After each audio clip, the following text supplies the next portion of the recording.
Good morning everyone.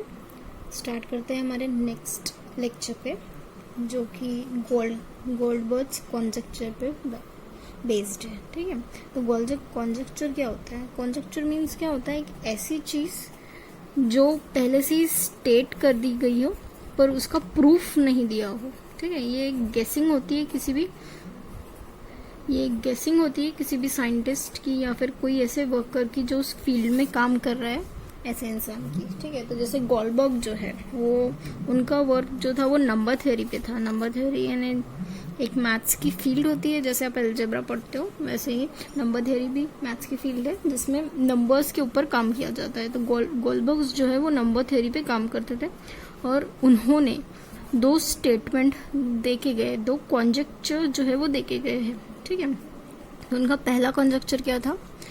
Every even integer greater than 2 can be written as the sum of 2 primes. ठीक है, अगर हमारे पास कोई एक इंटीजर है जो कि 2 से बड़ा है तो उसे हम कैसे लिख सकते हैं? 2 प्राइम्स का सम, 2 प्राइम्स के सम में लिख सकते हैं। और इसका दूसरा कॉन्जेक्चर था every odd number is the sum of at most 3 primes. अगर हमारे पास एक ऑड नंबर है तो वो क्या होगा? 3 प्राइम्स के सम से बना होगा। जैसे सपोज एवरी इवन इंटीजर, यानी यहाँ पे अगर मैं इवन इंटीजर एक मानती हूँ n greater than 2 can be written as the sum of 2 primes. तो यहाँ पे n को मैं p1 प्लस p2 के फॉर्म में लिख सकती हूँ, जिसमें n क्या होना चाहिए? मेरा इवन होना चाहिए। ठीक है, ये गोल्डबर्ग का फर्स्ट कॉन्जेक्चर था। दूसरा क्या था? Every odd number is the sum of at most 3 primes. जैसे अगर मेरे पास कोई एक ऑड नंबर है, सपोज o, तो इस ऑड नंबर को मैं कैसे लिखूंगी? 3 प्राइम्स के सम में लिखूंगी। एटमोस्ट ज्यादा से ज्यादा 3 से ज्यादा नहीं। ठीक है, एटमोस्ट यानी 3 नंबर्स हो सकते हैं, 2 नंबर्स हो सकते हैं, 3 से ज्यादा नंबर्स नहीं हो सकते। ठीक है, यानी एक ऑड नंबर को आप एक्सप्रेस कर पाओगे किसी भी 3 प्राइम्स से, एडिशन से। ठीक है, ये 2 कॉन्जेक्चर है गोल्डबर्ग्स के। कुछ ऐसे प्रॉब्लम्स देखते हैं जो उन्होंने सॉल्व किए हैं। एक एक्सरसाइज है, if GCD of A and B is 1 then show that a square b square is equal to 1। GCD of a square b square जो है वो 1 आती है करके ये हमें शो करना है। ठीक है, तो हम स्टार्ट करते हैं। इसे कैसे शो करेंगे? Let GCD of A B is equal to 1। ठीक है, और क्या अज्यूम करेंगे? Assume that A square B square जो है वो वैल्यू डी आती है। ठीक है, अब ये जो वैल्यू डी आई है वो या तो वैल्यू 1 हो सकती है या फिर ग्रेटर देन 1 हो सकती है। ठीक है, पर अगर हमारा डी का वैल्यू 1 आता है तो फिर क्या होगा? Then the solution is completed. ठीक है, फिर हमारा सोल्यूशन कंप्लीट हो जाएगा। तो हम क्या कंसिडर करेंगे? कौन सा ऑप्शन कंसिडर करेंगे? डी ग्रेटर देन 1 वाला। ठीक है, तो हम लेंगे if D greater than 1। If D greater than 1 तो क्या होगा? Then by the fundamental theorem of arithmetic. आपने इसके पहले देखा होगा फंडामेंटल थ्योरम ऑफ अर्थमेटिक क्या कहता है?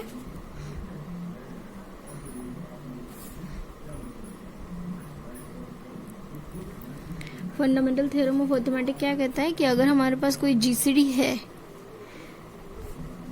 जीसीडी का वैल्यू अगर कोई वैल्यू आती है जो कि ग्रेटर देन 1 है, तो दैट मीन्स उसका डिवाइजर जो है वो क्या होगा? एक प्राइम नंबर होगा।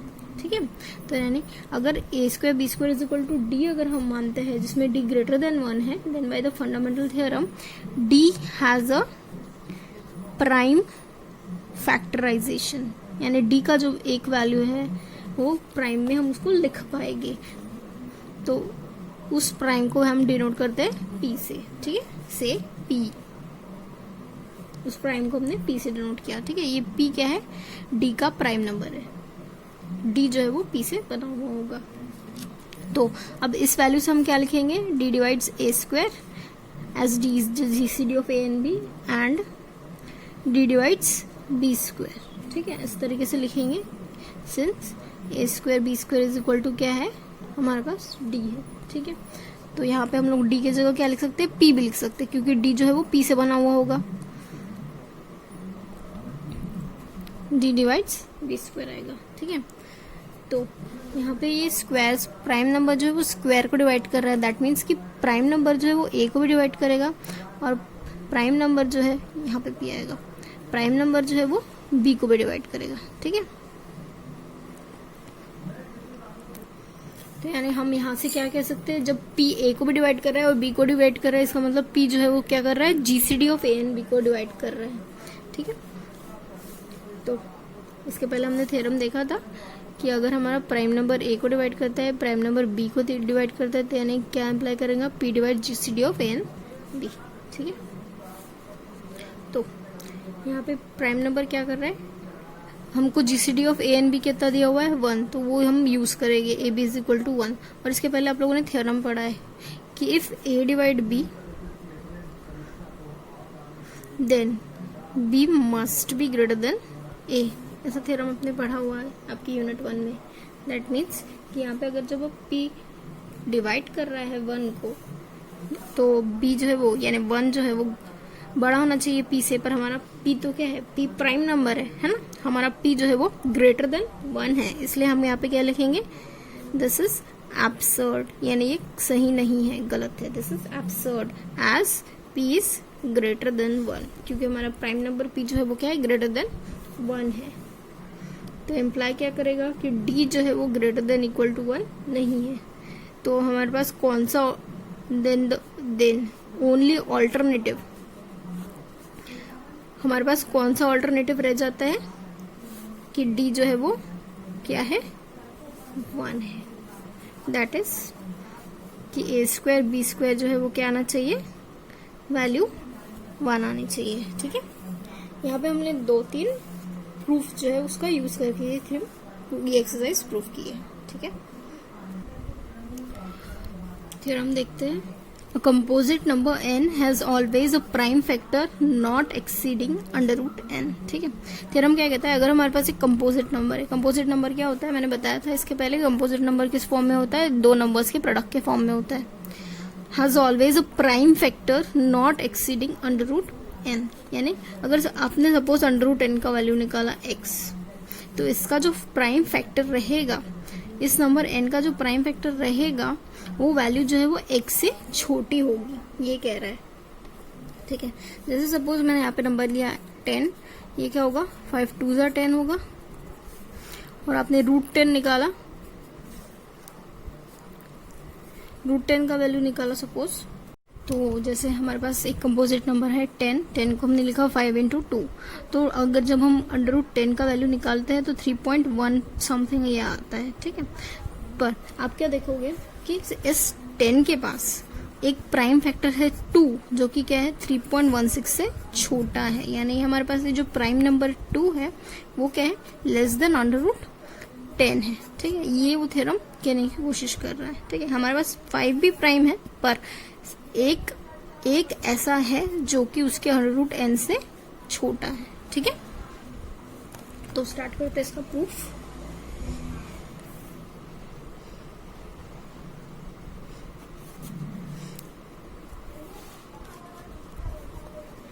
Late n be a composite number, n को हमें कंपोजिट नंबर कंसिडर करना है। देन हम n को कैसे लिख सकते हैं, n is equal to a dot b, ठीक है, जिसमें a क्या होगा, less than 1 less than n होगा, और साथ में b जो है वो less than 1 less than n होगा। ठीक है, तो अज्यूम क्या करेंगे हम लोग, अज्यूम क्या करेंगे कि a less than equal to b, ऐसा अज्यूम करेंगे। ठीक है, तो आप क्या कर सकते हो, यहाँ पे फिर से a मल्टीप्लाई कर सकते हो, है ना, तो we have a square less than equal to a b. ठीक है, और ए बी क्या होता है, n है, that means a square less than equal to n, यानी a क्या होगा, less than equal to under root n। ठीक है, पर बट यहाँ पे क्या दिया हुआ है, a जो है वो ग्रेटर देन 1 है, but a greater than 1, then by theorem उसके पास एक, बाय थ्योरम अपने इसके पहले एक थ्योरम देखा होगा 5 I think, bye theorem 5 it has at least 1 prime factor, उसके पास कम से कम एक प्राइम फैक्टर होगा। ठीक है, अगर a ग्रेटर देन 1 है तो ग्रेटर देन 1 है, इसका मतलब क्या हुआ कि उसके पास कम से कम एक प्राइम फैक्टर होगा। ठीक है, और उस प्राइम फैक्टर को हम नाम देते हैं से p। ठीक है, तो यानी p क्या कर रहा है, a को डिवाइड कर रहा है और इसमें a बड़ा होगा किससे, p से, और a जो है वो n को डिवाइड कर रहा है, तो यानी इसका मतलब क्या होगा कि p जो है वो भी n को डिवाइड करेगा, p जो है वो n को डिवाइड करेगा। ठीक है, p अगर a को डिवाइड कर रहा है, a n को डिवाइड कर रहा है, तो इन दोनों से हम क्या लिख सकते हैं कि p जो है वो n को डिवाइड कर रहा है। ठीक है, और यहाँ पे भी कौन सा रिलेशन फॉलो होगा कि p जो है वो छोटा है किससे, अंडर रूट n से। क्यों, क्योंकि p जो है वो less than equal to a है और a जो है less than equal to under root n है। ठीक है, तो यानी यहाँ से हम क्या करेंगे कि वो प्राइम नंबर जो है, जो कि फैक्टर है उस नंबर n का, वो क्या होगा, हमेशा छोटा होगा किससे, उसके स्क्वायर रूट से। हाँ, hence n always has a prime factor less than m, always has a prime factor p जो कि क्या होगा, less than equal to under root n होगा। ठीक है, फिर से एक बार देख लेते हैं। आपने क्या किया, n को कंपोजिट नंबर माना, यानी a और b के फॉर्म में लिखा। अब इसमें a और b दोनों किससे छोटे हो गए, n से छोटे हो गए। अज्यूम क्या किया आपने कि एक नंबर जो है वो छोटा है, दूसरा बड़ा है, फिर से आपने a से मल्टीप्लाई किया, तो यानी a square less than equal to ab हो गया, a square less than equal to under root n हो गया, यानी a is less than equal to under root n हो गया। ठीक है, आपने ये प्रूफ कर दिया और आपने आपका जो एक नंबर a जो है वो बड़ा माना है 1 से, तो इसका मतलब क्या हुआ, अगर ये नंबर बड़ा है दैट मीन्स कि वहां पे क्या होगा, एक प्राइम नंबर होगा जो कि क्या करेगा, उस a को डिवाइड करेगा। ये आपने कहाँ से लिखा, इसके पहले हमने एक थ्योरम करवाया था आपको, जो कि क्या कहता था कि किसी भी कंपोजिट नंबर के पास कम से कम एक प्राइम नंबर होगा, ये होगा जो उसको फुल्ली डिवाइड करेगा। ठीक है, तो p डिवाइड a होगा, p डिवाइड a कर रहा है और हमारा a जो है वो n को डिवाइड कर रहा है, क्योंकि वो n का फैक्टर है, क्योंकि n हमारा कंपोजिट नंबर है और n इक्वल टू a भी है, तो यानी क्या होगा, a n को डिवाइड करेगा। अब इन दोनों से आप क्या लिख सकते हो, p डिवाइड कर रहा है n को, दैट मीन्स कि आप क्या लिख सकते हो, यहाँ पे p जो है वो क्या है, छोटा है किससे, अंडर रूट n से। तो यानी यहाँ पे क्या प्रूव होता है कि हमारे पास जो नंबर है उसका स्क्वायर रूट जो है वो हमेशा बड़ा होगा किससे, उसके प्राइम से। ठीक है, जो कि उसका एक डिवाइजर होगा उस नंबर का। ठीक है, कंसिडर द इंटीजर, जो हमने पढ़ा इसके पहले गोल्डबर्ग्स कॉन्जक्चर, और जो एग्जाम्पल हमने पढ़ा उसका इम्पोर्टेंस क्या है ये आपको नोट में समझ में आएगा। ठीक है, तो यहाँ पे क्या कह रहा है, कंसिडर द इंटीजर 89 एंड 69। अब ये दो इंटीजर्स आपको कंसिडर करना है, तो जब आप निकालोगे लेस देन 89 के प्राइम्स, ठीक है, 89 यानी स्क्वायर रूट, यानी ये क्या होगा, 9 के लगभग होगा। अब 9 के प्राइम्स कौन से होते हैं, 9 कौन से नंबर्स प्राइम है, 9 के पहले वाले 2 प्राइम है, 9 के पहले आता है 3, 5 और 7, ये चारों नंबर जो है वो 9 के पहले आने वाले प्राइम नंबर्स हैं। ठीक है, तो आप क्या देखोगे कि none of these primes divide 89, ना ही 2, 3, 5, 7 इन चारों में से कोई भी प्राइम जो है वो 89 को डिवाइड नहीं करता है। इसका मतलब क्या हुआ कि डिवाइड नहीं करता है, दैट मीन्स ये नंबर जो है हमारा वो क्या है, प्राइम नंबर है।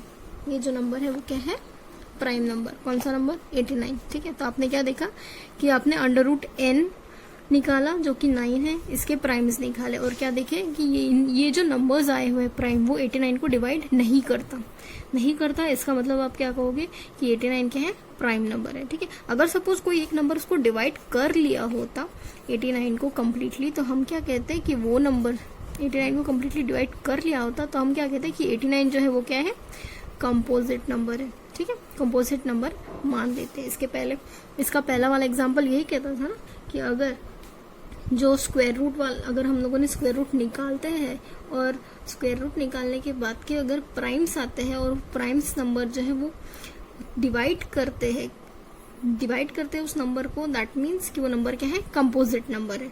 पर यहाँ पे डिवाइड नहीं कर रहा है, इसलिए हम क्या कह रहे हैं कि ये नंबर जो है वो क्या है, प्राइम नंबर है। ठीक है, तो primes less than under root 69, ये दूसरा एग्जांपल है। प्राइम्स लेस देन 69 क्या है, 8, 2, 3, 5, 7 ये क्या है, प्राइम्स है जो कि 8 के पहले आते हैं। ठीक है, तो हम क्या देखेंगे कि यहाँ पे 3 जो है वो 69 को कम्प्लीटली डिवाइड कर लेता है। इसका मतलब क्या हुआ कि कोई एक प्राइम जो है किसी नंबर को डिवाइड कर रहा है, इसका मतलब क्या हुआ कि हमारा नंबर जो है वो क्या है, कंपोजिट नंबर है, and hence 69 is not prime but composite number. अगर डिवाइड नहीं किया होता तो हम क्या कहते कि वो प्राइम है, पर अगर डिवाइड करता है तो हम क्या कहेंगे कि कंपोजिट नंबर है। Thus 69 has at least one prime divisor, इसलिए हमारे पास 69 के पास कम से कम एक प्राइम डिवाइजर होगा ही होगा, जो कि less than equal to under root 69 है। यहाँ पे 3 जो है वो क्या है, प्राइम डिवाइजर है 69 का, जो कि अंडर रूट 69 से कम है। ठीक है, ये इसका एप्लीकेशन हो गया जो हमने इसके पहले एग्जाम्पल पढ़ा उसका। रिजल्ट स्टार, ये रिजल्ट क्या कहता है, अगर हमारे पास एक प्राइम है जो कि लेस देन, जो उस नंबर को डिवाइड नहीं कर रहा सपोज, तो हम लोग क्या करेंगे कि वो जो नंबर है वो क्या है, प्राइम है करके। ठीक है, यानी सपोज हम लोगों ने यहाँ पे एक नंबर लिया n, ठीक है, उस नंबर वो n लिया, अब n के अंडर रूट n की वैल्यू निकाला, अंडर रूट n की वैल्यू निकाला, जैसे सपोज इसके पहले हम लोगों ने निकाला था, इसके पहले हम लोगों ने निकाला था 8, हाँ ठीक है, इसके पहले आपने निकाला था 8 के पहले का जो नंबर यहाँ पे 169 जब आपने लिया था तो अंडर रूट n की वैल्यू क्या आएगी, 8 आएगी। अब इसके पहले वाले प्राइम जो थे, इसके पहले वाले जो प्राइम थे वो कौन से थे, 2, 3, 5 और 7, ये 4 प्राइम्स थे। ठीक है, अगर ये जो है इसको 169 को कम्प्लीटली डिवाइड करता है तब हम इसको क्या कहेंगे, अगर ये कम्प्लीटली डिवाइड करता है तो हम क्या कहेंगे कि ये जो हमारा नंबर n जो है वो क्या है, कंपोजिट नंबर है। ठीक है, पर अगर इसके पहले वाले जो प्राइम है वो डिवाइड नहीं करेंगे, यहाँ पे नहीं करेगा बोला, तो डिवाइड अगर नहीं कर रहे हैं तब हम क्या कहेंगे कि हमारा n जो है वो क्या है, प्राइम नंबर है। ठीक है, जैसे आपने इसके पहले वाला जो नंबर देखा था कि जो एग्जाम्पल हम लोगों ने देखा था उसमें a जो हमने लिया था n इज इक्वल टू 89, तो ये 89 में क्या हो रहा था कि नंबर्स जो है वो डिवाइड नहीं कर रहे थे, इसलिए n इक्वल टू 89 क्या था, प्राइम था। ठीक है, और यहाँ पे 169 में नंबर डिवाइड कर रहा था, 3 डिवाइड कर रहा था 169 में, इसलिए 169 जो है वो प्राइम नहीं था। ठीक है, तो ये सारी ये जो रिजल्ट है ये किसने यूज किया है, द सीव ऑफ इथोनॉस, इसने क्या किया था, ये स्टार का यूज किया था, ये जो रिजल्ट था उसका यूज करके उसने एक थ्योरी डेवलप की। उसने थ्योरी क्या डेवलप की, the above result star is use to find the basis for finding all primes, जितने भी प्राइम नंबर है उसको आप इस थ्योरी से कैलकुलेट कर सकते हो, जो कि किसी भी इंटीजर n से कम हो। जैसे सपोज आपने यहाँ पे एक नंबर लिया 150, ठीक है, अब इस नंबर का अंडर रूट निकालोगे आप, तो अंडर रूट n सपोज, तो इसका 150 है, तो यानी इसके पहले वाला रूट कौन सा आता है, 144 यानी 12, अंडर रूट 144 यानी 12 है ना, तो यानी 12 के पहले वाले प्राइम्स कितने आते हैं, 12 के पहले वाले प्राइम्स कितने रहते हैं, 2, 3, 5, 7, 11।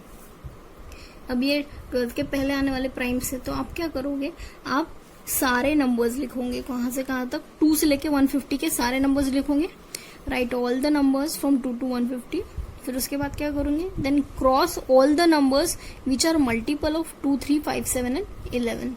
तो आप 2, 3, 5, 7 और 11 कैंसिल नहीं करोगे, उसके जितने भी मल्टीपल है, यानी 2 के जितने भी मल्टीपल रहेंगे किसमें, 2 से 150 तक, उनको कैंसिल करोगे, 3 से 150 के बीच में जितने भी मल्टीपल है 3 नंबर के उसको कैंसिल करोगे, 5 से जितने भी मल्टीपल है उसको कैंसिल करोगे, 7 से जितने भी नंबर्स है उनको कैंसिल करोगे, मल्टीपल ऑफ 7 कैंसिल करोगे, मल्टीपल ऑफ 11 कैंसिल करोगे। जैसे 2 के मल्टीपल 2 को आप कैंसिल नहीं करोगे, 4, 6, 8 ऐसे नंबर को कैंसिल करोगे, 6, 9, 10, 15 ऐसे नंबर को कैंसिल करोगे, 14, 21, 28, 22, 20, 33 ऐसे नंबर्स को आप कैंसिल करते जाओगे, और फिर वो जो जितने बचे हुए नंबर रहेंगे वो क्या रहेंगे, प्राइम नंबर रहेंगे। जैसे सपोज आपने क्या किया, 1 से 50 तक नंबर, 150 तक नंबर लिख लिया, फिर बाद में आप क्या करोगे, ये 2, 3, 5, 7, 11 तो एज इट इज रहेंगे, फिर उसके बाद में जितने भी नंबर बच रहे हैं इनके मल्टीपल्स को काटने के बाद जितने नंबर बच रहे हैं वो नंबर्स क्या हैं,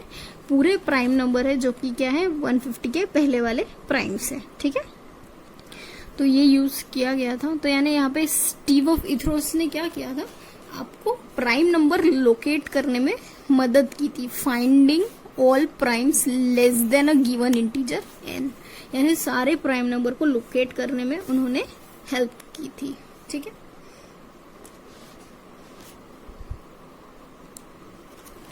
ये एग्जाम्पल आपको एक एक मार्क का पूछा गया है पेपर में। ठीक है, तो देखते हैं ट्रू और false, determine whether this is true और false. This is suppose if p is a prime and p divides a square plus b square and p divides b square plus c square, then p divides a square minus c square. यानी अगर p a square b square को divide करता है, b square c square को divide करता है, तो a square minus c square को डिवाइड करेगा क्या।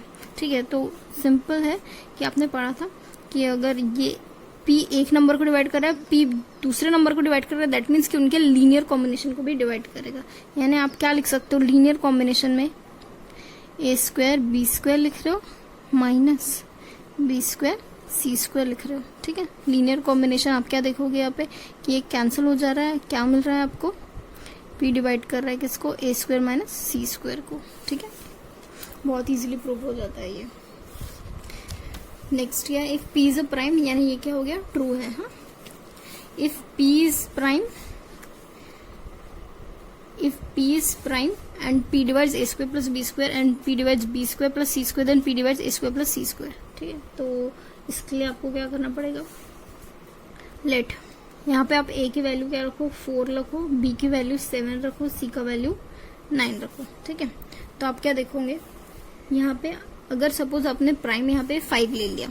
ठीक है, तो अगर यहाँ पे 5 ले लिया आपने, p का वैल्यू 5 ले लिया, अब a square plus b square बोला, a square plus b square यानी यहाँ पे कितना होगा 16, 4 square is 16 plus 7 square is 49, यानी ये टोटल कितना हो गया 65।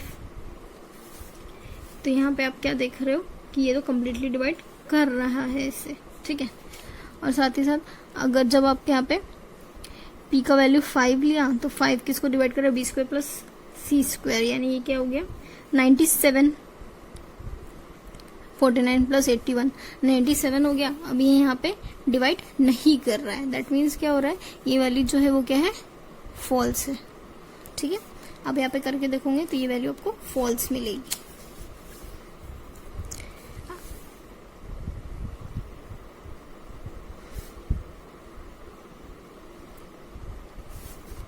ठीक है, if b divides a square minus 1 then b divides a to the power 4 minus 1।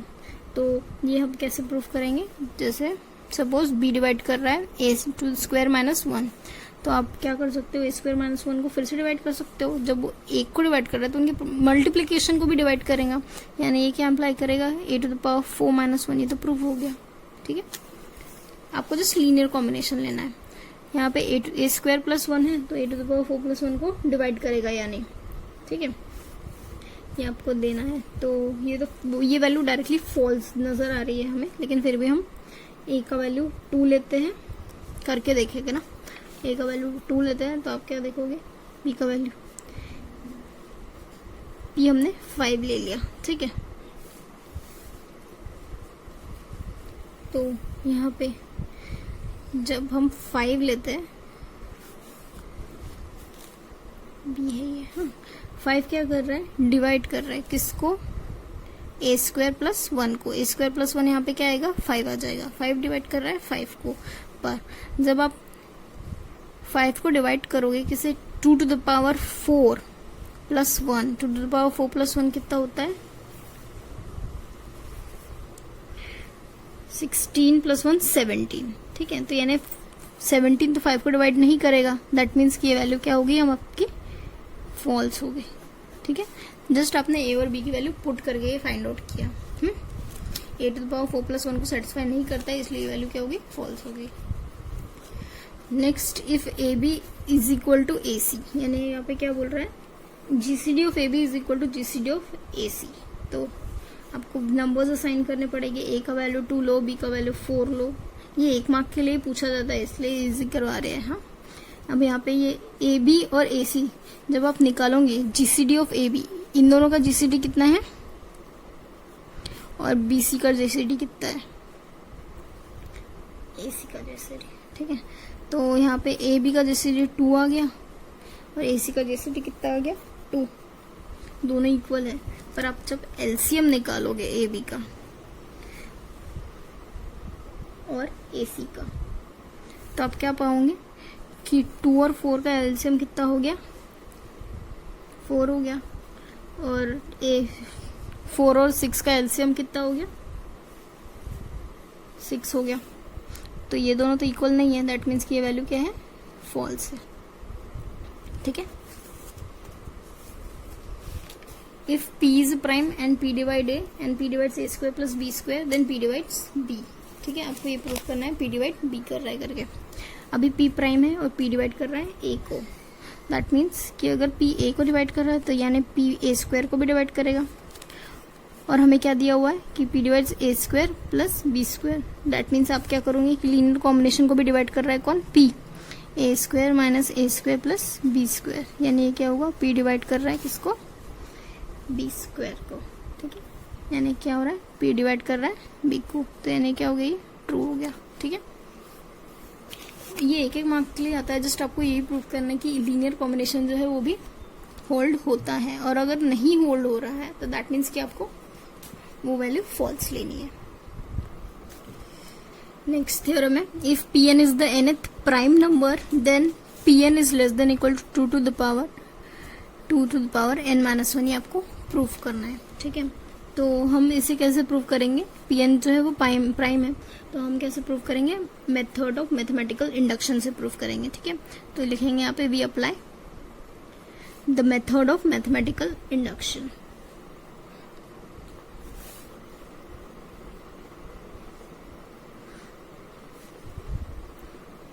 तो जब हम n का वैल्यू 1 रखते हैं, सपोज n का वैल्यू 1 रखा, तो यहाँ पे क्या मिला आपको p1 मिला, तो वो किससे 2 के पावर में क्या लिखना पड़ेगा n का पावर 1, यानी ये 0 हो गया, लेस देन इक्वल टू 2 का पावर 1 हो गया, ठीक है।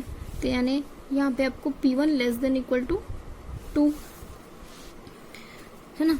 तो यहाँ पे p1 तो क्या है प्राइम ही है, तो prime number less than is equal to 2 आ जाएगा, विच इज ट्रू, ठीक है। ये ट्रू हो गया n इक्वल टू 1 के लिए। अब हम क्या करेंगे n इक्वल टू n के लिए प्रूव करेंगे, assume that the result is true for all integers up to n, ठीक है।